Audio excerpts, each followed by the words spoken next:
အရာရာမှာစိတ်ဓာတ်ဟာမတ္တမအရေးကြီးတယ်ဒါကြောင့်မို့စိတ်ဓာတ်နဲ့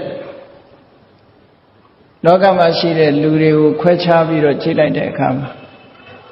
စိတ်ဓာတ်ပြောညံ့သူနဲ့စိတ်ဓာတ်ကြန့်ခိုင်သူလို့ဒီလိုနှမျိုးခွဲခြားလို့ရတယ်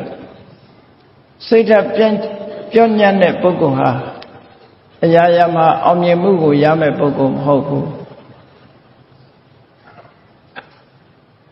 ရုပ်ပိုင်းဆိုင်ရာပြောညံ့မှုနဲ့မသက်ဆိုင်ပဲနဲ့စိတ်ဓာတ်ပြောညံ့နေပဲဆိုလို့ရှိရင်တော့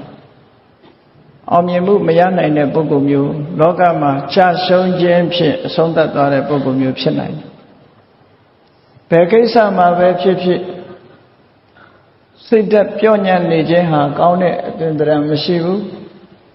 ဒါကြောင့်မို့စိတ်ဓာတ်ကိုကြန့်ခိုင်အောင်ကြိုးစားဘာသာရေးကိစ္စမှာမြတ်စွာဘုရားရဲ့အဆုံးအမမှာဘုရားရဲ့အဆုံးအမတိုင်းလိုက်နာကျင့်ကြံကြိုးကုပ်အားထုတ်တဲ့ဤစနစ်တွေဆိုပါစို့သမထကျင့်စဉ်ကိုကျင့်တာပဲဖြစ်ဖြစ်ဝိပဿနာကျင့်စဉ်ကိုကျင့်တာပဲဖြစ်ဖြစ်စိတ်ဓာတ်ကြန့်ခိုင်အောင်ကျင့်တာပဲဖြစ်တယ်စိတ်ဓာတ်ကြန့်ခိုင်မှုကိုရစေတတ်တဲ့အကျင့်တွေကြီးလုံးဝစိတ်ဓာတ်ကြန့်ခိုင်သွားတဲ့ပုဂ္ဂိုလ်ဟာယဟန္တာပုဂ္ဂိုလ်ပဲစိတ်ဓာတ်အပြောညံဆုံးပုဂ္ဂိုလ်ကတော့ပုထုဇဉ်ပုဂ္ဂိုလ်တွေဟာစိတ်ဓာတ်ပြောညံ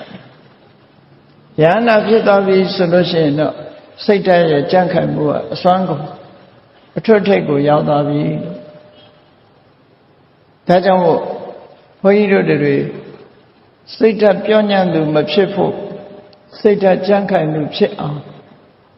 မိမိရဲ့စိတ်ကိုလေ့ကျင့်ပြီးတော့မြတ်စွာဘုရားအဆုံးအမတိုင်းလိုက်နာဆောင်ရွက်ဖို့တန်တရားခရီးထဲမှာဘဝခရီးကိုရှောင်လန်းနေကြတဲ့ပုဂ္ဂိုလ်တိုင်းဟာ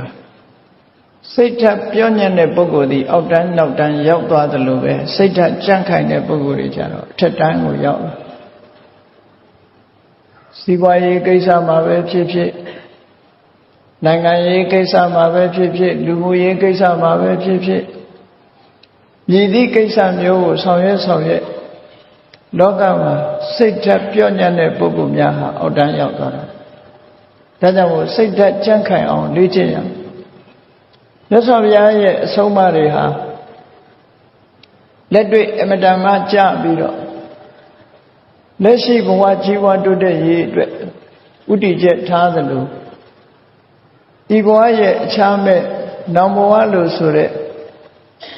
အနိကဘဝအတွက်လည်းပဲကောင်းကျိုးချမ်းသာကိုဖြစ်ပွားစေတတ်တဲ့ဤစနစ်တွေကိုပေးတာဖြစ်တယ်ဒီဘဝလည်းအကျိုးရှိရမယ်နောင်ဘဝလည်းအကျိုးရှိရမယ်နောက်ဆုံးမှာဘယ်ဘဝမှာမကောင်းဘူးဘဝကလွတ်ချင်တယ်ဆိုလို့ရှိရင်လေစိတ်ဓာတ်ကြန့်ခိုင်မှုကိုခြေပြုပြီးတော့ဤစနစ်တွေနဲ့ဆောင်ရွက်လုပ်ကင်ပြီးတော့သွားနိုင်တယ်ဒါကြောင့်မို့ဒီနေ့ခေတ်ပြောနေတဲ့ကမ္မထံအထုတ်တယ်ကမ္မထံထိုင်တယ် meditation လုပ်တယ်ဆိုတာတွေအဓိကကတော့စိတ်ဓာတ်ကြန့်ခိုင်အောင်ပြုလုပ်ခြင်းပဲဖြစ်တယ်စိတ်ဓာတ်ကြန့်ခိုင်အောင်မဖြစ်လာဘူးဆိုရင်ကိုလုပ်တဲ့အလုပ်ဟာမှားယွင်းနေသေးတယ်လို့ပြောတယ်လူတွေရဲ့စိတ်ဓာတ်ဟာကြန့်ခိုင်မှုရှိတယ်ဘယ်ဘက်ကစမ်းလောကရန်ဆိုတဲ့မုန်တိုင်းတွေနဲ့ကြုံတဲ့အခါမှာလူတွေရဲ့စိတ်ဓာတ်တွေဟာရင်းရိုင်ပြီးတော့သွားရတယ်ယဟနာပုဂ္ဂိုလ်ရဲ့စိတ်ကြတော့အဲ့လိုရင်းရိုင်သွားတာမျိုးလုံးဝမရှိတော့ဘူးသေလောယထာဧကခနောဝါတေနနသမိရတိကြောက်သားပဂတိပြီးတဲ့တောင်ကြီးဟာ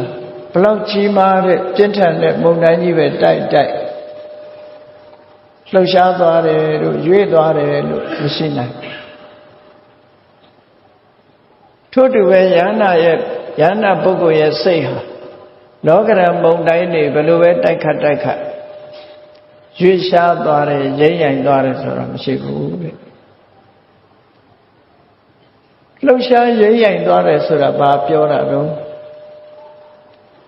လောကရဲ့တဘာဝကိုလောကဓမ္မလောကရန်လို့ခေါ်တာလောကမှာကြုံတွေ့နိုင်တဲ့တဘာဝယ ယာရုဂုံသိစိစိတ်ဥစ္စာရတဲ့အခါရှိသလိုမရတဲ့အခါရှိအချမ်းရအကျော်ဆုံးရှိတဲ့အခါရှိသလိုမရှိတဲ့အခါမှလည်းရှိတယ်ချီးမွမ်းခံရတဲ့အခါရှိသလိုကဲ့ရဲ့ခံရတာလည်းရှိတယ်ချမ်းသာဒုက္ခနဲ့ကြုံတွေ့ရတဲ့အခါမျိုးရှိသလိုဆင်းရဲဒုက္ခနဲ့ကြုံတွေ့ရတဲ့အခါမျိုးလည်းရှိတယ်လောကရဲ့မတည်ငြိမ်တဲ့သဘာဝအရာလူတွေဟာနှိမ့်တုံမြင့်တုံလို့ဆိုတဲ့အခြေအနေမျိုးမျိုးကိုကြုံတွေ့ခံစားကြ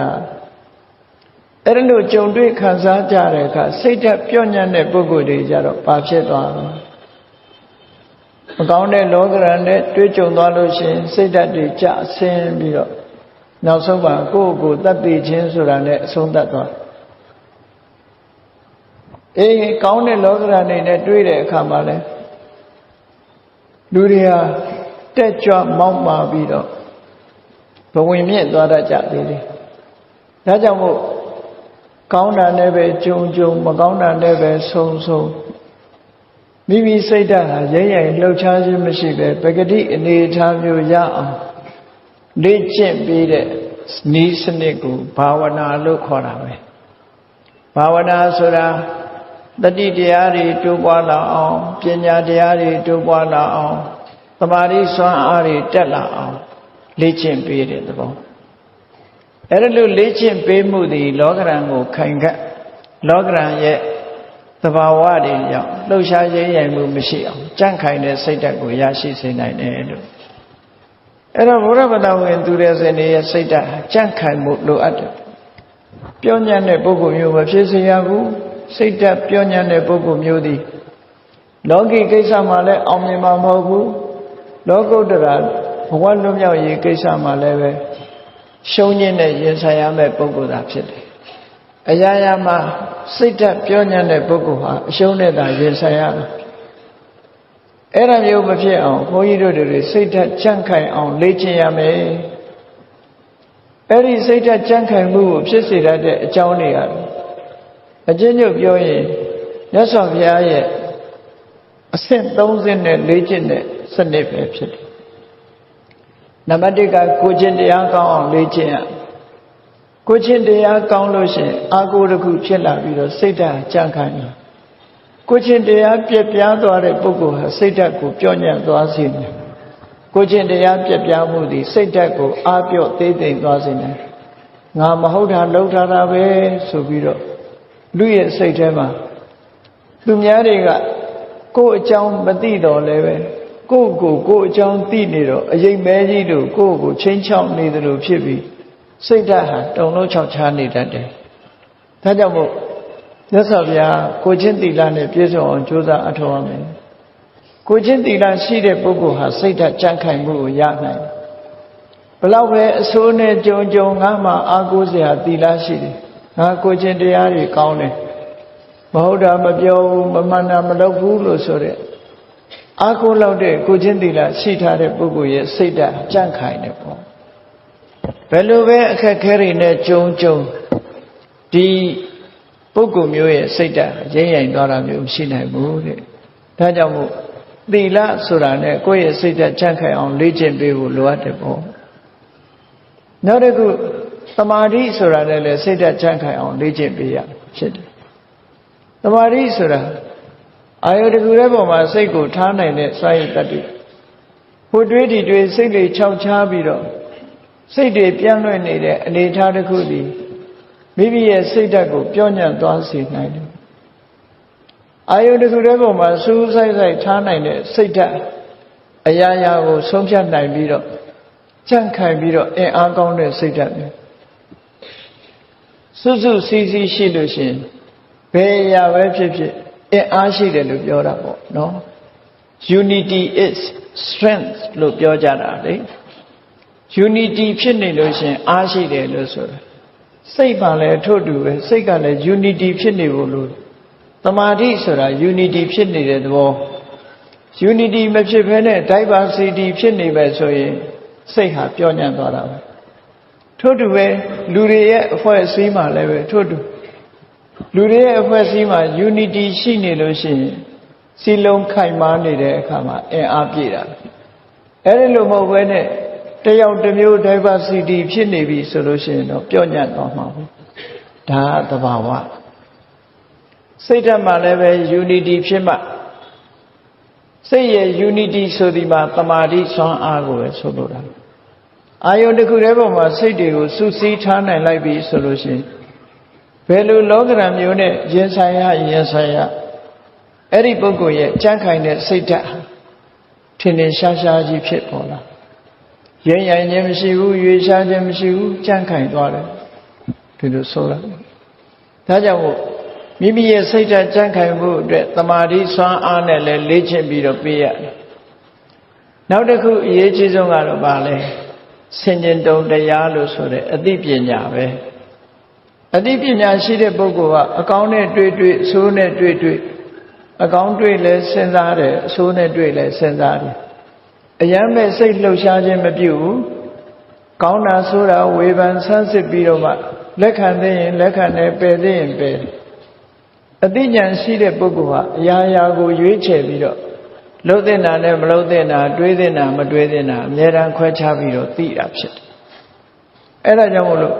ပညာကတော့အရာရာမှာအဆုံးဖြတ်ပေးပြီးတော့လွှမ်းမိုးချုပ်ကင်ထားတာဖြစ်သောကြောင့်အသိပညာရှိတဲ့ပုဂ္ဂိုလ်ရဲ့စိတ်ဓာတ်ဟာအများတန်းကြံ့ခိုင်မှုရှိတယ်ဒီလိုဆိုတာပေါ့နော်ဒါကြောင့်မို့လို့သီလနဲ့စိတ်ဓာတ်ကြံ့ခိုင်အောင်လေ့ကျင့်ရမယ်တမာတိနဲ့စိတ်ဓာတ်ကြံ့ခိုင်အောင်လေ့ကျင့်ရမယ်ပညာရအောင်စီးပူအထုတ်ခြင်းဖြင့်စိတ်ဓာတ်ကြံ့ခိုင်အောင်ကြည့်လေပညာတတ်သူနဲ့မတတ်သူစိတ်ဓာတ်ဘယ်သူပဲပိုကြံ့ခိုင်မလို့ဆိုစဉ်းစားကြည့်ပညာတတ်တဲ့ပုဂ္ဂိုလ်ကငါမှပညာရှိတယ်ငါဘာမဆိုလုံးတတ်တယ်ငါဘာမဆိုသိတယ်လို့ဆိုတဲ့ပုဂ္ဂိုလ်တယောက်ဘလောက်အခက်ခဲတွေတွေ့သူပညာအာကိုနဲ့သူစိတ်ဓာတ်ကြံ့ခိုင်နေဘူးအဲ့လိုမဟုတ်ဘဲနဲ့ပညာမရှိဘူးအရာရာမှမသိဘူးဆိုတဲ့ပုဂ္ဂိုလ်ဟာပြော့ညံ့ပြီးတော့ကိုယ့်ကိုသိငယ်တဲ့စိတ်ဓာတ်တွေမွေးပြီးတော့စိတ်ဓာတ်ဟာပြော့ညံ့တာဖြစ်သွားတော့ကြောင့်အောင်မြင်မှုကိုမရနိုင်ဘူးတဲ့ဒါကြောင့်စိတ်ဓာတ်ပြော့ညံ့သူမဖြစ်အောင်ဘုန်းကြီးတို့တွေကြိုးစားပြီးတော့စိတ်ဓာတ်ကြံ့ခိုင်သူဖြစ်အောင်လေ့ကျင့်အဲ့တော့မြတ်စွာဘုရားရဲ့အဆုံးအမဆိုတာသူများကိုယုံကြည်အားကိုးရတဲ့အဆုံးအမမျိုးမဟုတ်ဘူးဘာသာတရားတွေလောကမှာနှိုင်းယှဉ်ပြီးတော့ကြည့်လိုက်တစ်စိတစ်စောင်းနဲ့လောကမှာရှိသမျှဘာသာတရားတွေကိုနော်လေ့လာအကဲခတ်ပြီးကြည့်မယ်ဆိုလို့ရှိရင်အများစုကဘာလို့ဆိုရင်နတ်ကိုးကွယ်တဲ့ဘာသာတွေကြီးပဲနတ်ဆိုဒီမှာမြေပြင်ကနတ်နဲ့ကောင်းကင်ကနတ်ဒါပဲกว่าနော်နတ်ကိုးကွယ်တဲ့ဆိုကြတဲ့ကတစ်ဖက်သားကိုအားကိုးတဲ့ဘာသာတရားတွေကြီးပဲဘယ်ဘာသာချိGod ဆိုတာကိုအလေးပြုထားတဲ့ဘာသာတွေကြီး God Center Teaching လို့ဘုရားသခင်ဆိုတာကိုဗဟုပြုပြီးတော့ဆုံးမဩဝါဒပေးတာဘုရားဘာသာမှာအဲ့ဒါလို့မရှိဘူးဘုရားဘာသာမှာအပြင်ဘက်ကိုအားကိုးပြီးယုံကြည်တဲ့အနေအထားမျိုးမဟုတ်ဘူးဘုရားဘာသာကကိုယ်စိတ်ကိုကောင်းအောင်ကိုယ့်ကိုကောင်းအောင်ပြုပြင်ရတဲ့ဘာသာတရားဖြစ်တယ်ကိုယ်အားကိုရတဲ့ဘာသာဖြစ်ဒါကြောင့်မို့အတ္တဟိအတ္တနောနာထောဆိုတဲ့စကားဟာအမြဲတမ်းအဓိပ္ပာယ်ရှိလောကမှာအားကိုးစရာဆိုတာကိုယ့်ကိုပဲအားကိုးရကိုယ့်ကိုအားကိုးတယ်ဆိုတာဘာလဲကိုယ်စိတ်ဓာတ်ကိုပြော့ညံ့ပြီးတော့မသွားအောင်သီလနဲ့ပံ့ပိုးမယ်သမာဓိနဲ့ပံ့ပိုးမယ်ပညာနဲ့ပံ့ပိုးမယ်ကိုယ်ချင်းတရားကောင်းတယ်စိတ်ဓာတ်တည်ငြိမ်မှုရှိတယ်အသိပညာတွေထက်မြက်တယ်ဆိုလို့ရှိရင်အဲ့ဒီပုဂ္ဂိုလ်ဟာမြင်မြတော့လောကရန်တွေနဲ့ကြုံအဆိုးလောကရန်နဲ့မြင်မြပဲကြုံအကောင်းလောကရန်နဲ့မြင်မြပဲကြုံလောကသဘာဝကြီးကိုလစ်လျူရှုပြီးတော့လှုပ်တဲ့လှုပ်ထိုက်တာကိုလှုပ်သွားလို့သူ့ရဲ့စိတ်ဓာတ်ဟာရင်းရိုင်လှုပ်ရှားပြီးတော့နှိမ့်ကျသွားခြင်းဘယ်တော့မှမရှိဘူးတဲ့ဒါကြောင့်မြတ်စွာဘုရားရဲ့အဆုံးအမဘုရားဘာသာဝင်သူတော်စင်အနေနဲ့ဒါအမြဲတမ်းလက်တွေ့ကြတဲ့အဆုံးအမတစ်ခုဖြစ်တယ်အလွန်ပဲကျေနပ်စရာကောင်းတယ်ဘုရားဘာသာဝင်ဖြစ်ရခြင်းဟာအလွန်ကျေနပ်စရာကောင်း ဘယ်သူကမှအားကိုးရတာမျိုးမဟုတ်ပဲနဲ့မိမိတို့ကိုယ်တိုင်ကောင်းမွန်အောင်လေ့ကျင့်ပြီးတော့ကိုအားကိုလုပ်ရတယ်ဆိုတာစိတ်သိပ်ကျေနပ်စရာကောင်းတာပေါ့အရာရာမှာသူများကိုမော်ကြည့်ပြီးသူများရဲ့အဆုံးအဖြတ်ခံနေရတယ်ဟာဘလောက်ဒုက္ခရောက်တယ်လဲဆိုတော့စဉ်းစားကြည့်လေကိုမဆုံးဖြတ်နိုင်ဘူးလို့ဆိုကြတဲ့ကသူများမျက်နှာကြည့်နေရတဲ့အနေအထားမျိုးမြတ်စွာဘုရားကသုတ္တတစ်ခုမှဟောတယ်တပ္ပံပရဝတံဒုက္ခံသူများအလိုလိုက်နေရတဲ့ဒုက္ခမတ္တမကြီးမားတယ်လို့ဆိုတာပဲအေးဒါကြောင့်မို့ကိုအားကိုပြီးကိုစိတ်ဓာတ်ကိုရင့်တန်လာအောင်ကျင့်ကြံကြိုးကုပ်အားထုတ်တဲ့ဤစနစ်တွေကိုမြတ်စွာဘုရားဟောတာဖြစ်သောကြောင့်ဘုန်းကြီးတို့တွေဟာဒီစနစ်အတိုင်းသီလကောင်းအောင်ကြိုးစားရမယ်သမာဓိတွေရင့်ကျက်လာအောင်ကြိုးစားရမယ်ပညာတွေထက်မြက်လာအောင်ကြိုးစားပေးရမယ်အဲ့ဒါလို့ကြိုးစားပေးမှလောကကြီးထဲမှာအောင်မြင်မှုဆိုတဲ့တရဖူကိုဆောင်းနိုင်ကြမှာဖြစ်တယ်ပေါ့ဒီဘဝမှာအောင်မြင်မှုရတယ်လို့နောက်ဘဝတွေမှာလည်းပဲအောင်မြင်မှုကိုရနိုင်တယ်လို့ဒီလိုဆိုတာဒါဖြင့်စိတ်ဓာတ်ပြောညံ့သူနဲ့စိတ်ဓာတ်ကြန့်ခိုင်သူတွေရဲ့အတွေးဟာဘယ်လိုများခြားနားနေလို့လဲများစွာမှခြားနားတယ်စိတ်ဓာတ်ပြောညံ့တဲ့ပုဂ္ဂိုလ်တွေနဲ့ပတ်သက်ပြီးလောကီရေးရာပဲဖြစ်ဖြစ်လောကုတ္တရာရေးရာပဲဖြစ်ဖြစ်လူမှုရေးကိစ္စပဲဖြစ်ဖြစ်စီးပွားရေးကိစ္စပဲဖြစ်ဖြစ်နိုင်ငံရေးကိစ္စပဲဖြစ်ဖြစ်ဘာကိစ္စပဲလုပ်လို့စိတ်ဓာတ်ပြောညံ့တဲ့ပုဂ္ဂိုလ်ရဲ့အတွေ့အတစ်မျိုးစိတ်ဓာတ်ကြမ်းခိုင်တဲ့ပုဂ္ဂိုလ်ရဲ့အတွေ့အတစ်မျိုးတဲ့မတူညီကြဘူးပေါ့အဲ့တော့စိတ်ဓာတ်ကိုပြောညံ့စေတတ်တဲ့အတွေးမျိုးတွေစိတ်ဓာတ်ကိုပြောညံ့စေတတ်တဲ့အမြင်မျိုးတွေကိုဘုန်းကြီးတို့တွေကြိုးစားပြီးတော့ဖယ်ရှားရမှာစိတ်ဓာတ်ကိုကြန့်ခိုင်စေတတ်တဲ့အတွေးမျိုးတွေအမြင်မျိုးတွေကိုကိုယ်တဏ္ဍာမှာကိုတိဆောက်ပေးရမှာဖြစ်တယ်ဘယ်ရာပဲဖြစ်ဖြစ်လေ့ကျင့်ပေးလို့ရှိရင်ရတယ်တရားနာရတယ်ဆိုတာဒါတွေသိအောင်နာပြီးရင်နာယုံတဲ့ကိစ္စပြီးလားဆိုမပြီးဘူးကိုယ်တိုင်လက်တွေ့လိုက်နာကျင့်သုံးဖို့လိုအပ်သေးတယ်ကျမ်းမာတန်ဆွမ်းနေလို့ရှိရင်ဘာလို့ exercise လုပ်ရ physical exercise လုပ်ကြဘာဖြစ်လို့လုပ်လဲကျမ်းမာတန်ဆွမ်းခြင်းလို့လုပ်ကြအေးကျမ်းမာတန်ဆွမ်းခြင်းလို့ရှိရင်ကျမ်းမာတန်ဆွမ်းစေတဲ့ဤစနစ်တွေဟုတ်လားလက်ဆက်တဲ့လေကိုရှုမယ်ကိုယ်နဲ့တင့်တော်တဲ့အစာအာဟာရကိုစားမယ်မှန်မှန်လမ်းလျှောက်မယ်ဆိုတာမျိုးတွေပေါ့ကျမ်းမာရေးအတွက်အထောက်အကူဖြစ်တာလေဒီလိုလိုက်စားခြင်းဖြင့်လူတယောက်ဟာဒီကိုယ်ကာယကျမ်းမာမှုကိုရရှိနိုင်တယ်ဆိုတာအလုံးလက်ခံထားတာပဲထို့တူပဲစိတ်ပိုင်းဆိုင်ရာကျမ်းမာမှုကိုရဖို့ရအတွက်လေလေ့ကျင့်ပြီးတော့ယူရမှာမလေ့ကျင့်လို့ကတော့ဘာတစ်ခုမှမရဘူးလေ့ကျင့်ရမှာဖြစ်တယ်အဲ့ဒါလို့လက်တွေ့လုပ်ရမယ်အလုပ်တစ်ခုမြတ်စွာဘုရားသခင်ကိုရောမြတ်ကဆုံးမဩဝါဒပေးတာငါကိုအားကိုးကြငါပြောတဲ့အတိုင်းဟုတ်လားငါကိုရောမြတ်မားလိုက်မယ်ဆိုတာမျိုးဘယ်တော့မှမရှိဘူးလှုပ်တဲ့လှုပ်ထိုက်တာကိုလှုပ်မြတ်စွာဘုရားကိုယ်တိုင်ကသုတ္တတစ်ခုမှဘယ်လိုဟောတော့ငါအခုအသိဉာဏ်ကြီးရရှိကြတာဟာမမေ့မလျော့ကြိုးစားအထုတ်လို့ရတာတဲ့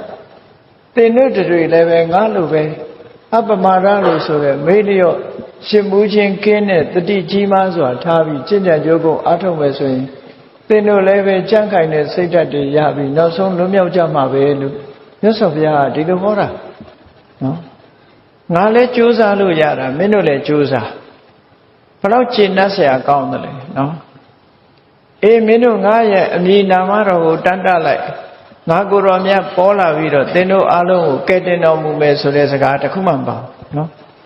တကယ်ရောတကယ်ဖြစ်နိုင်သလားဆိုတာစဉ်းစားကြည့်ပေါ့ဖြစ်နိုင်မယ်ဆိုရင်တော့တဏှိကုံထိုင်ပြီးတော့ကယ်တော်မူပါပဲလုပ်နေရမှာပဲနော်မဖြစ်နိုင်ဘူးဖြစ်လဲဖြစ်တယ်လို့လည်းမရှိဘူးဒါကြောင့်မို့လို့ဘုန်းကြီးတို့တွေဒီအမြဲတမ်းခြေနှက်เสียကောင်းတဲ့မှန်ကန်တဲ့လမ်းကြောင်းပေါ်ကိုရောက်ပြီးတော့နေကြတယ်သို့တော့ကမ္ဘာလူဦးရေတန်ပေါင်း9000ကျော်ရှိတဲ့လူဦးရေအများစုကတော့ကဲတင်မဲ့ပုဂ္ဂိုလ်ကိုမျှော်လင့်နေကြတာဟာရိုးရာကြီးလိုဖြစ်နေပြီပေါ့ရိုးရာကြီးလိုဖြစ်နေကိုအားကိုပြီးကိုကောင်းအောင်ကြိုးစားဖို့ဆိုတာအချိန်မနှောင်းသေးခင်ကြိုးစားအထောက်ကြရမှာဖြစ်တယ်ဗျကောင်းပြီ စိတ်ဓာတ်ပြောညံ့သူဆိုတာဘယ်လိုအခြေအနေတွေကြောင့်စိတ်ဓာတ်ပြောညံ့သွားတာတော့အလိုလျောက်စိတ်ဓာတ်ကိုပြောညံ့တာလားဆိုတော့မဟုတ်ဘူးအတွေးတွေကြောင့်ပြောညံ့ညတယောက်တည်းနေတဲ့အခါကြည့်တယ်လေကြည့်ရင်သူဘာတွေတွေးလဲဩငါတယောက်တည်းဒါတခုမှောင်လဲမှောင်လိုက်တာအခုချိန်မြတရေကြီးလာရင်ဘယ်လိုနေလဲဟောကိုယ့်ကိုခြောက်တာလေ6ရင်ကနေပြီး6ခနဲ့ကြာလာပြီဆိုပြီးတော့လန့်တာဖြတ်အဲ့ဒီအတွေးကစအတွေးကစအဲ့ဒါလို့မဟုတ်ဘဲနဲ့စိတ်ဓာတ်ကိုအေးဘာမှကြောက်စရာမရှိဘူးငါတယောက်တည်းလေဘာကြီးလာခဲ့ငါမကြောက်ဘူးဆိုတဲ့စိတ်ဓာတ်နဲ့ဆိုဟောကြောက်ကြအဲ့ဒါလိုပဲပေါ့ကိုယ့်ကိုအားကိုးထားတဲ့ပုဂ္ဂိုလ်တယောက်ဟာဒီစိတ်ဓာတ်ပြောညံ့သွားတာမျိုးရှိနိုင်ဘူးအဲ့တော့မြတ်စွာဘုရားကဒေသနာတော်တစ်ပုဒ်မှာဒီဓမ္မရေးရာနဲ့ပတ်သက်ပြီးတော့စိတ်ဓာတ်ပြောညံ့စေတတ်တဲ့အကြောင်းအရာတွေကိုဟောထားသို့တော်လေလောကရေးရာနဲ့ပတ်သက်လာလို့ရှိရင်လေစိတ်ဓာတ်ကိုပြောညံ့စေတာပဲဒီအခြေအနေတွေကလောကအတွက်ပဲဖြစ်စေဓမ္မရေးရာအတွက်ပဲဖြစ်စေစိတ်ဓာတ်ပြောညံ့စေတတ်တဲ့အရာဟာတူတူပဲလို့ဒီလိုမှတ်ရနော်ဒါကြောင့်မို့စိတ်ဓာတ်ပြောညံ့သွားတာဟာဘာကြောင့်စိတ်ဓာတ်ပြောညံ့သွားတာတော့လို့သေချာဆန်းစစ်ပြီးတော့ကြည့်တော့မြတ်စွာဘုရားကဒေသနာတော်တစ်ပုဒ်မှာဟောထားတာဘယ်လိုဟောတော့သူဘာနုပတ္တိဝိဟရန္တသူဘာနုပတ္တိဝိဟရန္တအလားအပါတွေကိုသာလည်းအမြဲတမ်းရှာကြည့်နေတဲ့ပုဂ္ဂိုလ်လှတာကိုမမောနေတဲ့ပုဂ္ဂိုလ်အตาယာမှုကိုသာလိုက်ရှာနေတဲ့ပုဂ္ဂိုလ်ဒီလိုဆိုလိုတဲ့ပေါ့နော်လောကကြီးမှာตาယာဝယ်ကြည်နူးဝယ်တွေကိုသာလိုက်ရှာပြီးတော့ကြည်နေတတ်တဲ့ပုဂ္ဂိုလ်ตาယာကြည်နူးမှုကိုလုံးဝမမောနေတတ်တဲ့ပုဂ္ဂိုလ်အဲ့ဒီပုဂ္ဂိုလ်ဟာစိတ်ဓာတ်ပြော့ညံ့သွားစေနိုင်တယ်တဲ့ဘာဖြစ်လို့လဲဆိုတော့ तू ကအကောင်းကြိုက်တာကိုအကောင်းကြိုက်တော့အကောင်းကြီးပဲ तू ကကြည့်တယ်အဆိုးကို तू မစင်စားဘူးမစင်စားပဲနဲ့အဆိုးဆိုတာရုပ်တရက်သူစီမှာပေါ်လာတဲ့အခါမှာ तू ကစိတ်ဓာတ်ကျသွားတယ်နော်အမှန်ကိုတွေးထားတာမဟုတ်ဘူး तू ကအကောင်းဘက်ကကြီးပဲကြည့်ထားဒါကြောင့်မို့သူဘာနုပတ္တိဆိုတာလှပတာတွေတင့်တယ်တာတွေဒါတွေကိုဘယ်အမြဲတမ်းစိတ်ထဲကနှလုံးသွင်းပြီးတော့ရှာကြမ်းနေတဲ့ပုဂ္ဂိုလ်ရဲ့စိတ်ဓာတ်ဒီအကောင်းကြိုက်အလှကြိုက်တဲ့ပုဂ္ဂိုလ်ရဲ့စိတ်ဓာတ်ပြော့ညံ့သွားတဲ့စိတ်ဓာတ်မျိုးဖြစ်တယ်ပြော့ညံ့စေတတ်တယ်ပေါ့ရဲရင်နဲ့စွမ်းရည်တတ္တိမျိုးကိုမရစေနိုင်မဲနဲ့ပြော့ညံ့တဲ့စိတ်ဓာတ်မျိုးဖြစ်ပေါ်စေတတ်တယ်ဒါကြောင့်မို့လူလောကဒီကြီးပွားတိုးတက်အောင်လုပ်တဲ့အခါပဲဖြစ်စေဓမ္မရေးရာနဲ့ပတ်သက်ပြီးတော့ကျင့်သုံးတဲ့အခါပဲဖြစ်စေပြော့ညံ့စေတတ်တဲ့အမြင်မျိုးတွေအတွေးမျိုးတွေမထားရဘူးတဲ့ဒါဖြင့်စိတ်ဓာတ်ကြံ့ခိုင်မဲ့ပုဂ္ဂိုလ်ကတော့ဘလို့တွေးတုံးဆိုအတုဘာနုပတ္တိဝိဟရန္တံအမှန်မြင်တယ်သူကစားရပါတယ်ဆိုတာအလုံးဟာပြောကြတယ်မဟုတ်လားလို့အင်္ဂလိပ်လိုအသုံးရှိတယ်လေအလှဆိုတာဒီ beauty is skin deep ဆိုတဲ့စကားရှိတယ်လေအပေါ်ယံလေးပဲလှတယ်မလှဘူးဆိုတာအပေါ်ယံလေးပဲအရေးပြားလေးပေါ်မှာပဲဆုံးသက်နေတယ်လို့ဆိုတာပြောကြတယ်အဲ့ဒါဟာအမှန်မြင်တာပဲအမှန်မြင်တာပဲအလှအပအသာအရာလောက်ကိုသာမမောကြည့်နေတာမဟုတ်ဘူးလောကမှာအမျိုးစုံရှိတယ်ဆိုတာကိုအမှန်အတိုင်းသိအောင်ကြည့်ရှုတတ်တယ်ပေါ့လှတာကိုလှတယ်လို့ကြည့်တတ်တယ်မလှတာကိုမလှဘူးလို့ကြည့်တတ်တယ်အလှနဲ့မလှခွဲခြားပြီးတော့ကြည့်တတ်တဲ့ပုဂ္ဂိုလ်ဟာအမှန်မြင်တဲ့ပုဂ္ဂိုလ်ဖြစ်တယ်အမှန်မြင်တဲ့ပုဂ္ဂိုလ်ဖြစ်သည့်အတွက်ကြောင့်သူကတော့စိတ်ဓာတ်ကိုကြံ့ခိုင်ရင့်တန်စေတတ်တဲ့အတွေ့လို့ဒီလိုပြောတာနော်အေးအကောင်းကြိုက်လွန်အားကြီးလို့ရှိရင်စိတ်ဓာတ်ရင်းရိုင်သွားတတ်တယ်အကောင်းကြီးလည်းမကြိုက်ရဘူးအကောင်းလည်းရှိတယ်အဆိုးလည်းရှိတယ်ဆိုတာကိုသိဖို့လိုအပ်တယ်ပေါ့ တရားဓမ္မကျင့်ကြံကြိုးကုပ်အားထုတ်တဲ့ပုဂ္ဂိုလ်ဆိုရင်ပို့လို့အန္တရာယ်များတယ်ပေါ့နှစ်သက်စရာအာယုန်တစ်ခုတည်းပေါ်မှာမိမူမှုဖြစ်ပြီးတော့နေပြီဆိုရင်သူ့စိတ်ထဲမှာဘာတွေဝင်လာတော့ဆိုရင်လောဘဆိုတဲ့အတွေးတွေဝင်လာတယ်တွေ့တာမှုတွေဝင်လာတယ်တွေ့တာမှုတွေဝင်လာတော့ထိုတွေ့တာမှုကြောင့်ရရှိလာမဲ့ခံစားမှုဒုက္ခဆိုတာတွေကိုမျောလင့်လာတယ်မျောလင့်လာသည့်အတွက်ကြောင့်ကြိုးကြိုးစားစားလုံးမရတဲ့အလုပ်မျိုးကို तू ကမလုပ်တော့တက်တာနေပြီးတော့စိန်ခံနေတဲ့စိတ်ဓာတ်မျိုးတွေပေါ်လာသည့်အတွက်ကြောင့်သူ့စိတ်ဓာတ်ပျော့ညံ့သွားတယ်လို့ဒီလိုပြောတာနော်ပျော့ညံ့သွားတယ်လောကမှာကြည့်ဖို့စီးပွားလုပ်တဲ့ပုဂ္ဂိုလ်ကလည်းပဲဒီလိုစိတ်ဓာတ်ပျော့ညံ့နေလို့ရှိရင်စီးပွားရေးအောင်မြင်မှာမဟုတ်ဘူးလူမှုရေးလုပ်လို့နေရာမှာလည်းပဲစိတ်ဓာတ်ပျော့ညံ့တဲ့ပုဂ္ဂိုလ်ဟာအောင်မြင်မှာမဟုတ်ဘူးဘယ်အရေးကိစ္စပဲဖြစ်ဖြစ်စိတ်ဓာတ်ပျော့ညံ့နေလို့ရှိရင်အောင်မြင်မှာမဟုတ်ဘူးတဲ့အမှန်သိပြီးကိုယ်စိတ်ဓာတ်ကိုကြန့်ခိုင်အောင်ကြိုးစားအထောက်ဖို့လုပ်ရင်ပေါ့ဒါကြောင့်မို့ဒီနှစ်ခုကိုနှိုင်းရှင်ပြီးတော့ကြည့်အလှပကိုအမြဲတမ်းအလှပကိုသာရှာကြည့်လို့တဲ့ပုဂ္ဂိုလ်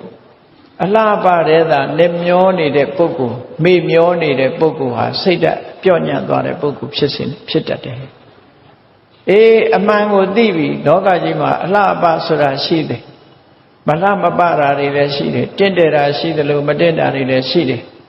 အမှန်တိုင်းသိအောင်ကြိုးစားအထောက်တဲ့ပုဂ္ဂိုလ်ကြတော့စိတ်ဓာတ်ဟာပျော့ညံ့ပြီးတော့မသွားဘူးကြန့်ခိုင်တဲ့အနေအထားမျိုးရရှိတယ်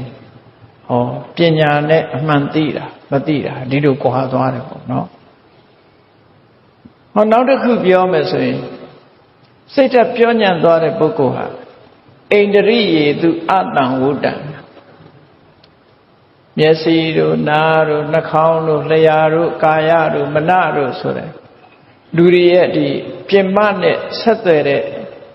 sense organ တွေ6မျိုးရှိတယ် sense organ တွေ6မျိုးရှိတယ်မျက်စိနဲ့ပြင်ဘက်ကအဆင်းအာယုန်တွေဆက်သွယ်တယ်နားနဲ့အသံတွေဆက်သွယ်တယ်နှာခေါင်းနဲ့အနံ့ကိုဆက်သွယ်တယ်လျှာနဲ့အရသာကိုဆက်သွယ်တယ်ခန္ဓာကိုယ်နဲ့အထီးတွေးကိုဆက်သွယ်စိတ်နဲ့ကြံတွေးသိတဲ့အာယုန်တွေကိုဆက်သွယ်လာတယ်ဟောပြင်မနဲ့ဆက်သွယ်တဲ့ organ တွေနဲ့ပတ်သက်လာပြီးတော့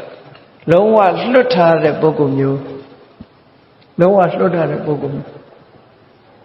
လက်ခံတဲ့ဟာကိုလက်ခံလို့မလက်ခံတဲ့ဟာကိုလက်မခံမဲညှင်းပယ်လို့အဲ့ဒီလိုမလုပ်ဘဲနဲ့အာယုံမှန်သမျှကိုလက်ခံသိမ့်ပိုက်တတ်တဲ့ပုဂ္ဂိုလ်မျိုးမျက်စိအမြင်ကနေပြီးတော့ဖြစ်ပေါ်လာမဲ့ကောင်းတဲ့အာယုံကိုမြင်လို့လောဘဖြစ်တာမထိန်ချုပ်ဘူးမကောင်းတဲ့အာယုံမြင်လို့ဒေါသဖြစ်ရင်လည်းမထိန်ချုပ်ဘူးနားကအတန်ကြားလို့ကောင်းတဲ့အတန်ကြားရင်လည်းလောဘဖြစ်တာကိုမထိန်ချုပ်ဘူးမကောင်းတဲ့အတန်ကြားလို့ဒေါသဖြစ်တာကိုလည်းမထိန်ချုပ်ဘူးကြည့်လေတစုံတစ်ယောက်ကကိုယ့်အပြစ်ကိုလာပြောလိုက်တယ်တယောက်ကလာပြောတယ်ဘယ်လိုပြောနေတယ်အတန်ကြားလိုက်တာနဲ့ဒေါသမထိန်ချုပ်ဘူးဆိုပြဿနာတက်မှာပေါ့ဒီလိုဆိုတာပေါ့နော်ဘယ်အရာပဲဖြစ်ဖြစ်မျက်စိကမြင်တဲ့အရာပေါ်မှာလောဘဖြစ်တာကိုထိန်ချုပ်ဖို့လိုတယ်မျက်စိကမြင်တဲ့အရာပေါ်မှာဒေါသဖြစ်တာကိုလည်းထိန်ချုပ်ဖို့လိုတယ်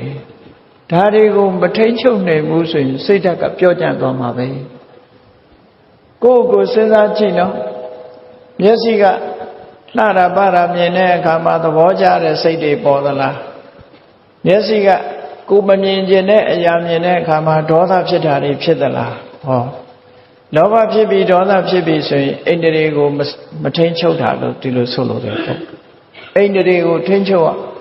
ဣန္ဒြေကိုထိန်ချုပ်တယ်မထိန်ချုပ်ဘူးဆိုတာမကြည့်ပဲနေတာပြောတာမဟုတ်ဘူးနားမထောင်ပဲနေတာပြောတာမဟုတ်ဘူးမျက်စိဆိုတာကြည့်စရာရှိရင်မြင်မှာပဲလေမြင်စရာရှိမြင်မှာပဲနားကလည်းကြားစရာရှိကြားမှာပဲအနှုတ်ဘုဆိုလို့ရှိရင်မမြင်ရလို့မမြင်မဲနေရင်မျက်စိကန်းတဲ့လူတွေဒီကိစ္စတွေအောင်မြင်နေမှာပေါ့နားကန်းနေတဲ့လူမကြားရင်ဒေါသငြိမ့်နေမှာပေါ့ဒီလိုဆိုလိုတာမဟုတ်ဘူးဒါကြောင့်မို့မျက်စိကမြင်လာတဲ့အာယုံပေါ်မှာလောဘဖြစ်ရင်ထိန်းချုပ်ရမယ်ဒေါသမဖြစ်အောင်ထိန်းချုပ်ရမယ်နားကကြားတဲ့အတန်ပေါ်မှာလောဘဒေါသမဖြစ်အောင်ထိန်းချုပ်ရမယ်နှာခေါင်းကနမ်းရှုလိုက်တဲ့အနံ့ပေါ်မှာလောဘဒေါသမဖြစ်အောင်ထိန်းချုပ်ရမယ် လျာကအရသာခံလာတဲ့ပုံမှာလောဘဒေါသမဖြစ်အောင်ထိန်းချုပ်အောင်ထိန်းချုပ်တယ်ဆိုတာဘာပြောလဲပြောရမယ်ဆိုလို့ရှိရင်ဝက်သားမတည့်ဘူးပေါ့ဝက်သားမတည့်တဲ့ပုဂ္ဂိုလ်ဟာသွေးလို့ရှိတယ်ဝက်သားမတည့်ဘူးဆိုပါရှားကနေပြီးတော့ဝက်သားအရသာတွေးလိုက်တယ်မထိန်းချုပ်နိုင်ဘူးအဝါစားပြစ်လိုက်တယ်သွေးတွေတက်ရောအချိုကြိုက်တယ်စီးကြိုရှိတယ်စီးကြိုရှိတယ်အချိုကြိုက်တော့လဲစီးကြိုရှိတဲ့အခါရှားကနေပြီးတော့အချိုတွေးတဲ့အခါမှာမထိန်ချုပ်ဖဲနဲ့စားလိုက်မယ်ဆိုရင်တခါစီးကြိုတက်ပြန်တယ်ပြဿနာတက်တယ်ဆိုအဲ့ဒါပြောတာနော်ထိန်ချုပ်ကလျာကိုလည်းလျာကနေပြီးတော့ကိုကြိုက်တဲ့အရာသာဖြစ်လာရင်လောဘမဖြစ်အောင်ထိန်ချုပ်မကြိုက်တဲ့အရာသာဆိုလဲဒေါသမဖြစ်အောင်ထိန်ချုပ်အောင်ဒီထိန်ချုပ်မှုတွေကလောက်ကိုလောက်အဲ့ဒါကိုပြောတာအိန္ဒြိယေသူအတ္တဝုတံနဲ့မထိန်ချုပ်ဘူးဆိုရင်အဲ့ဒီပုဂ္ဂိုလ်ဟာပြဿနာတက်မှာသိချာအိန္ဒြိယေဆိုတာ sense organ 6မျိုးကိုပြောတာဒီနေရာနော်မျက်စိနဲ့ပတ်သက်ပြီးထိန်ချုပ်မှုမရှိဘူးနားနဲ့ပတ်သက်ပြီးထိန်ချုပ်မှုမရှိဘူးနှာခေါင်းနဲ့ပတ်သက်လို့ထိန်ချုပ်မှုမရှိဘူးလျှာနဲ့ပတ်သက်ပြီးထိန်ချုပ်မှုမရှိဘူးကိုယ်ကာယနဲ့ပတ်သက်ပြီးထိန်ချုပ်မှုမရှိဘူးစိတ်အကြံတွေးတွေနဲ့ပတ်သက်ပြီးတော့လည်းထိန်ချုပ်မှုမရှိဘူးဆိုလို့ရှိရင်အဲ့ဒီပုဂ္ဂိုလ်ဟာပြဿနာဖိတ်ခေါ်နေတဲ့ပုဂ္ဂိုလ်ဖြစ်လို့ပြဿနာတွေနဲ့လုံးလက်ခပြီးစိတ်ဓာတ်ပြော့ညံ့စေတတ်ပြော့ညံ့သွားတဲ့အနေအထားမျိုးရောက်သွားတဲ့ပုဂ္ဂိုလ်မျိုးပဲဖြစ်တယ်အဲ့ဒါလို့မဖြစ်ရအောင်ဘာလုပ်ရမလဲစိတ်ဓာတ်ကြံ့ခိုင်သူဖြစ်ဖို့အတွက်မျက်စိနာနာလျာကာယမနလို့ဆိုတာတွေကဝင်လာတဲ့အာယုန်တွေနဲ့ပတ်သက်ပြီးစိတ်အခြေအနေတွေကိုထိန်းချုပ်ပေးရမယ်ဒီလိုဆိုတာပေါ့နော်မျက်စိကမြင်တာမြင်ပါစေမြင်တဲ့အာယုန်ပေါ်မှာလောဘမဖြစ်အောင်ထိန်းချုပ်မယ်ဒေါသမဖြစ်အောင်ထိန်းချုပ်မယ်နားကကြားသမျှအတန်ဒီပေါ်မှာလောဘမဖြစ်အောင်ဒေါသမဖြစ်အောင်ထိန်းချုပ်မယ်နှာခေါင်းကနမ်းရှူရတဲ့အနံ့တွေပေါ်မှာလောဘမဖြစ်အောင်ဒေါသမဖြစ်အောင်ထိန်းချုပ်မယ်လျှာကအရသာခံရတဲ့အရသာပေါ်မှာလောဘမဖြစ်အောင်ဒေါသမဖြစ်အောင်ကိုယ်ကာယကထိတွေ့တဲ့အာယုန်တွေပေါ်မှာစိတ်ကကြံတွေးတဲ့အာယုန်တွေပေါ်မှာလောဘမဖြစ်ဒေါသမဖြစ်အောင်ထိန်းချုပ်တယ်အဲ့ဒါကိုအိန္ဒြိယေသူတံဝုတံ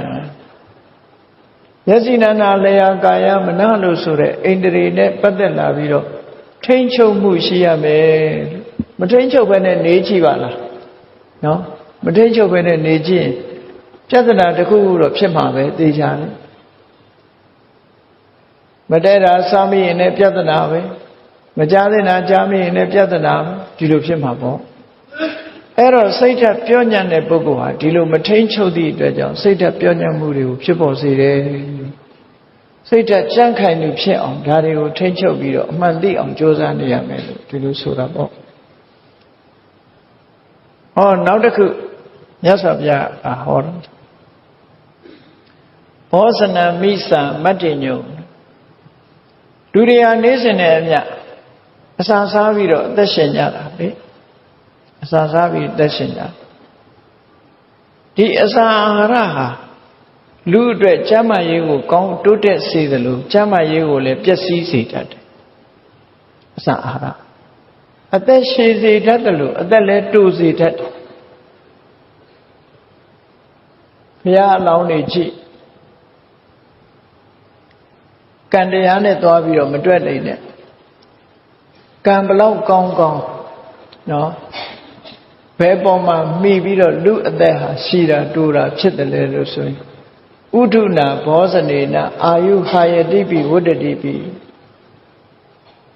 ဇာတိဥဒုကြောင့်အသက်ဟာတိုးတာရှိတာပြောင်းလဲဖြစ်ပေါ်စေတတ်တယ်အစာအာဟာရကြောင့်လည်းအသက်တိုးရှိပြောင်းလဲဖြစ်ပေါ်စေတတ်တယ်ကံတရားကကြီးပဲအဆုံးဖြတ်ပေးသွားတာမဟုတ်ဘူးတဲ့ဒါကြောင့်မို့အစာအာဟာရဟာဘလောက်အရေးကြီးတယ်လဲဆိုတာစဉ်းစားကြည့်ပေါ့အဲ့ဒီမှာစိတ်ထက်ပြော့ညံ့တဲ့ပုဂ္ဂိုလ်ဟာဒီအချက်နဲ့ပတ်သက်ပြီးတော့လည်းမထိမ့်သိမ့်နိုင်ဘူးသူကဘောဇနမိစ္ဆမတ္တညုအစာအာဟာရနဲ့ပတ်သက်ပြီးအတိုင်းအတာတစ်ခုသူမသိဘူးတဲ့တယ်မတဲ့ဘူးဆိုတာလည်းမသိဘူး ရည်ရွယ်ချက်ကိုလည်းမသိဘူးမသိသည့်အတွက်ကြောင့်အစာစားခြင်းကြောင့်သူ့မှာပြဿနာဖြစ်တယ်။ကျမ်းမာရေးထိခိုက်တယ်ဆိုတဲ့ဟာအပေါ့ဆုံးအပြစ်ပဲ။အဲ့ဒီတဲ့ကြီးမားလာလို့ရှိရင်တော့အသက်တူခြင်းဆိုတာတွေထိအောင်ဖြစ်ပေါ်လာဒီလိုဆိုတာပေါ့နော်။ဒါကြောင့်မို့လို့အစာနဲ့ပတ်သက်ပြီးတော့အတိုင်းအတာတစ်ခုကိုသိအောင်လို့ဆိုပြီးတော့ကမ္ဘာထမ်းရိပ်သာတွေမှာဝင်တဲ့အခါမှာလေယောဂီပုဂ္ဂိုလ်တွေဆင်ញင်ကြရတယ်ဆိုတာဒီအသိဉာဏ်ကိုပေးထားတယ်စိတ်ဓာတ်ပြော့ညံ့သွားတဲ့ပုဂ္ဂိုလ်မဖြစ်စေရဘူးဤသည့်စားပွဲအမဲမဲကိုမြူးရွယ်မှန်ကြွလှပရည်ရှင်ပြည့်ဖြိုးခြင်းငါမသုံးပါဘူးမြူးပျော်ပါကစားဖို့ကစားနိုင်အောင်မြူးပျော်နိုင်အောင်စားတာမဟုတ်ဘူး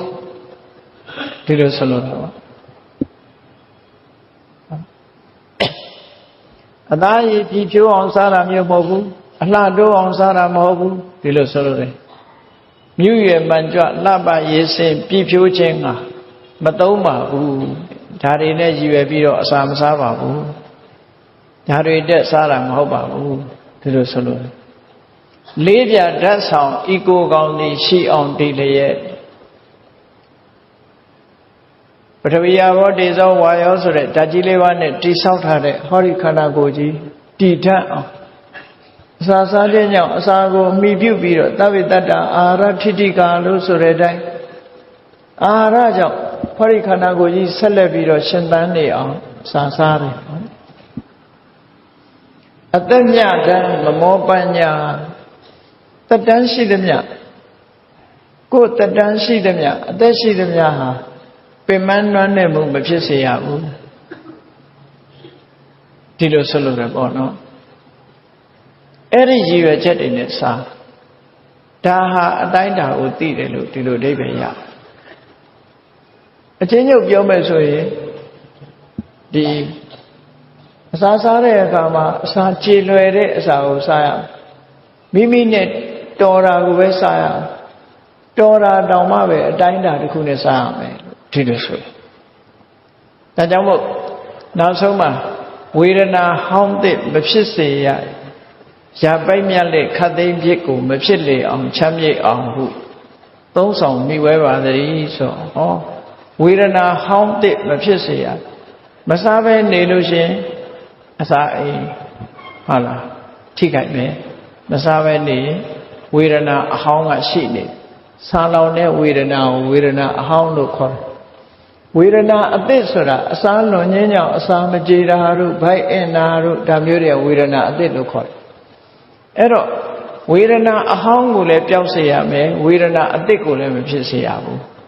ရာပိုက်မြတ်လက်ဆိုတာသွားလို့လာလို့နေလို့ထိုင်လို့ကောင်းရုံလောက်ပဲစားရမယ်အလွန်ကြီးမစားရဘူးလို့ဟောတာတွေကစိတ်ဓာတ်ကြံ့ခိုင်မှုအတွက်အထောက်အကူတွေဖြစ်တယ်အဲ့ဒါလို့မဟုတ်ဘဲနဲ့စားကြတာစားမယ်တဲ့တာရောမတဲ့တာရောကြိုက်တာစားလိုက်တာစားပြီဆိုလည်းအတိုင်းတာမရှိဘူးအေးလူတွေကပြောကြသေးတယ်နော်ဝါဝါစားပြီးစောစောသိမယ်ဆိုတဲ့လူကအများကြီးပဲအဲ့ဒါလို့ရတ္တတဏှာဆိုတာကိုမဆုံးလွတ်နိုင်ကြဘူးမဆုံးလွတ်နိုင်တဲ့အတွက်ကြောင့်စိတ်ဓာတ်ကြံ့ခိုင်မှုမရဘူးတဲ့စိတ်ဓာတ်ပြော့ညံ့တဲ့ပုဂ္ဂိုလ်တွေဖြစ်သွားနိုင်တယ်ဒါကြောင့်စိတ်ဓာတ်ကြံ့ခိုင်မှုဆိုဒီမှာအစစရာကိုယ့်ကိုပြင်ပေးဖို့လိုအပ်တယ်ပေါ့ကိုစားတဲ့အစာဟာဘာအတွက်စားတာလဲအစာစားသမျှ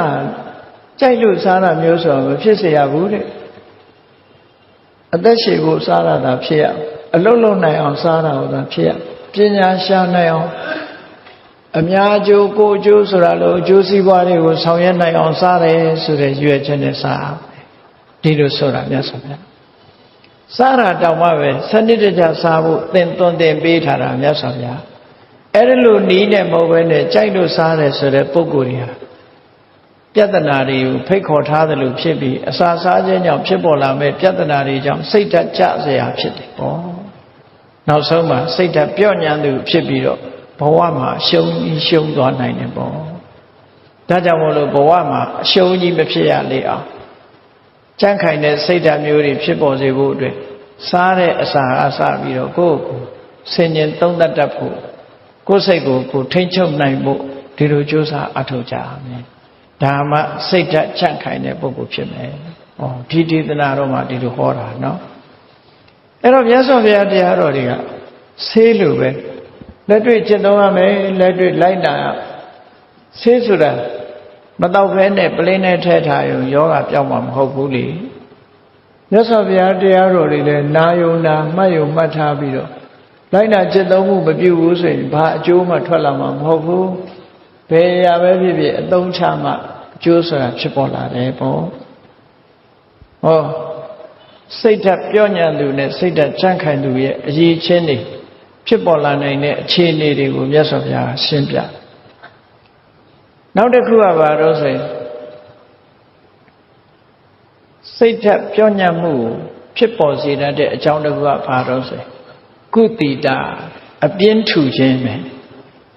အပြင်းထူတယ်နော်အိပ်မိရင်လည်းမထတော့ထိုင်မိရင်လည်းမထတော့အပြင်းထူဆိုတာဟာဘယ်နေရာတက်တက်တာတာနေရပါမလဲဆိုတာအပြင်းထူတက်တက်ကြွကြွလုံးဝမဲ့ကိစ္စတွေကိုမလုပ်ဘူးထိုင်မိရင်မထတော့ဘူးအိပ်မိရင်လည်းမထတော့ဘူးဆိုတဲ့အပြင်းထူတဲ့ပုဂ္ဂိုလ်မျိုးအတွေးနဲ့တည်းမဲ့အချိန်ဖြုံးနေတဲ့ပုဂ္ဂိုလ်မျိုးအဲ့ဒါကိုအပြင်းထူသူလို့ဒီလိုပြောတာနော်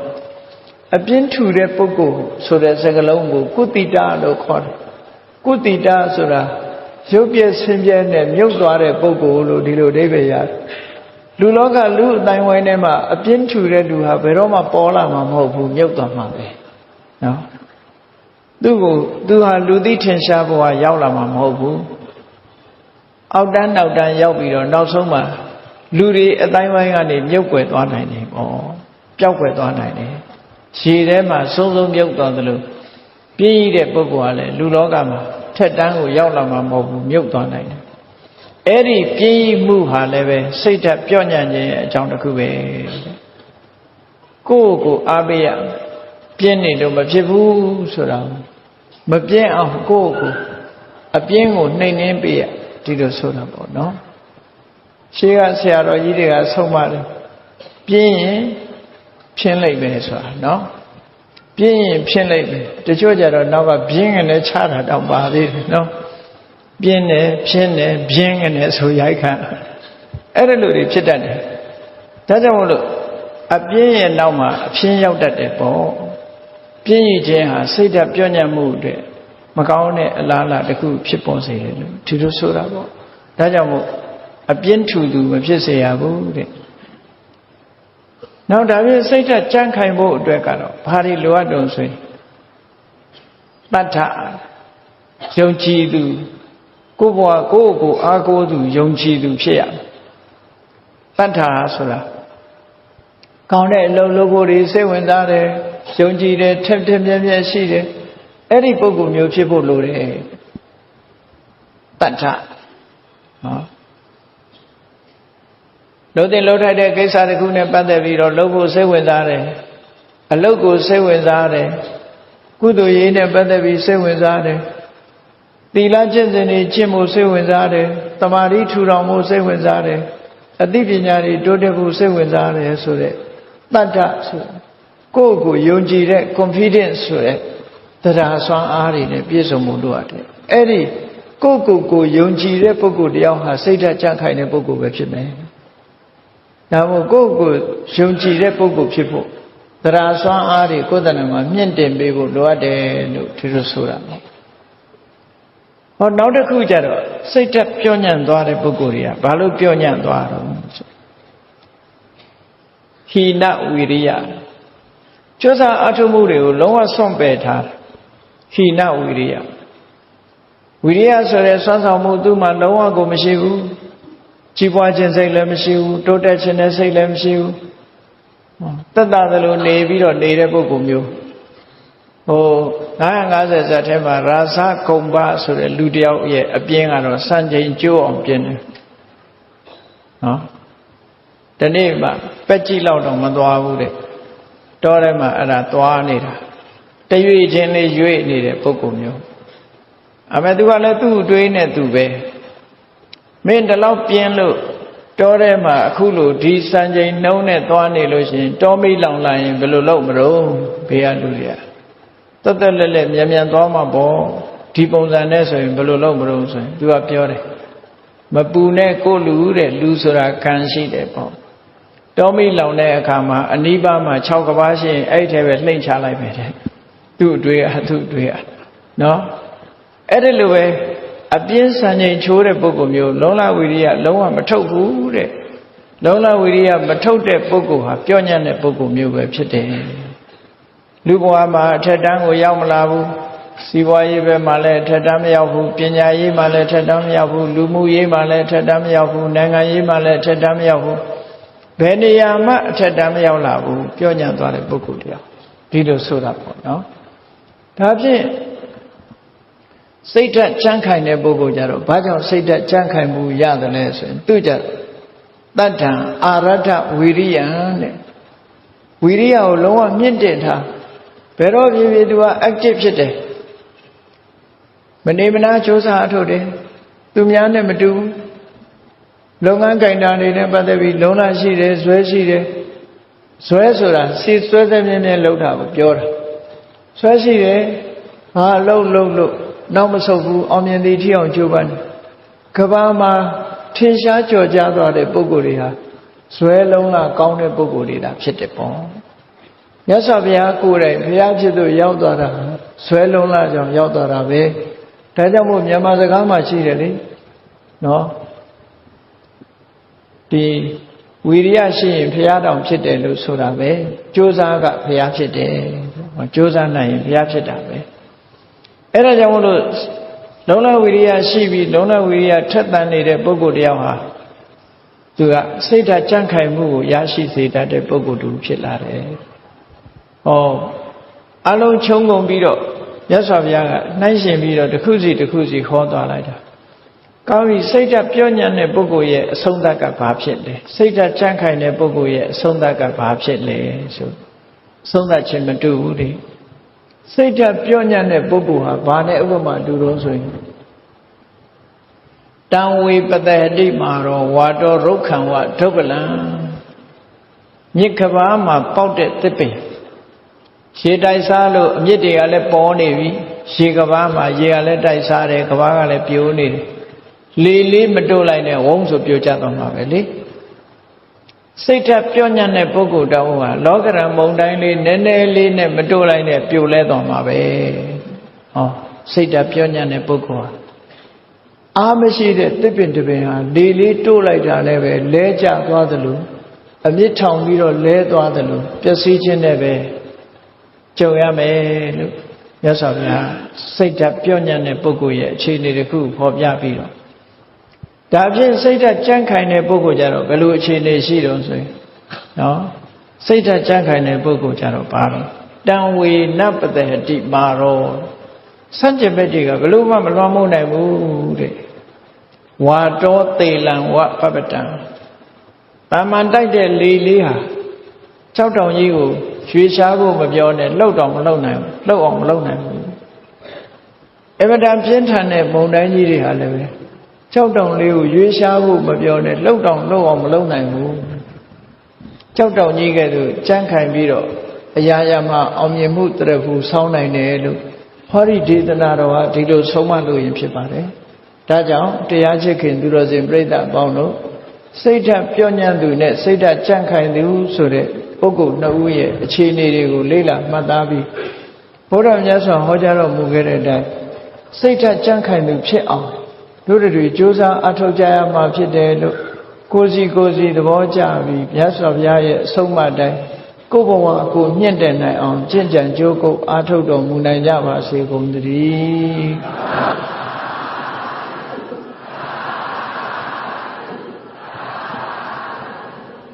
မေတ္တာပို့ရ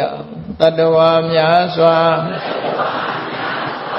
ဟေးရန်กว่าချမ်းသာကြပါစေတတ္တဝါများစွာသေရန်กว่าချမ်းသာကြပါစေမေတ္တာရေချမ်း သုံးငါဖြံငြိမ်းချမ်းကြပါစေမေတ္တာရေချမ်းသုံးငါဖြံငြိမ်းချမ်းကြပါစေသက်ရှိချမ်းသာစိတ်ချမ်းသာကိုယ်ရဆန္ဒပြည့်ပါစေသက်ရှိချမ်းသာစိတ်ချမ်းသာကိုယ်ရဆန္ဒပြည့်ပါစေဘုံလန္တဒုက္ခပင်ကစားမေတ္တာပုံနေတုသင်္ကမမနောတရာသီသဗ္ဗေတံဘဝယန္တုဒုက္ခန္တကမေတ္တာပုံနေတုသင်္ကမစုပေါင်းပုအမေတ္တာတဟုရောက်ယူပါဝင်ငွေလာမင်းနှင့်ရောက်ခြင်းရှဲယုံပေါင်းစုံရခြင်းကြောင့်သဗ္ဗေတံကျွဲ့မဲ့ဥသုံးလုံးစုံများစွာတတ္တဝါတို့၏မနောတရာတိမြမြဖြူစင်အေးကြည်လင်းသည့်ရေစဉ်ပြည့်တင်းစိတ်နှလုံးတည်းဟူသောရေအိုင်ကြီးအတွင်၌ဒုက္ခပင်ကသာစင်ထာဝရအေမြจิตာတာယာပွင့်လန်းချမ်းသာဒုက္ခတည်းဟူသောကုမုဒ္ဒရာကြာပန်တို့သည်ဖုံးလန္တာဝန္တာရှင်မျိုးဝမုံလူလျက်ကြည်နုပွဲကြုံဖူးပွင့်ကြကုန်သည်ဖြစ်ဖြစ်ဒုက္ခနကလေးအောင်လေးတဲ့ရောရှက်သင်ပြပီတိတည်းဟူသောယနံတို့သည်ဘဝယံဒုကောင်းစွာမဲ့တွေ့ကြိုင်လိုက်၍နေကြပါစေကုန်တည်း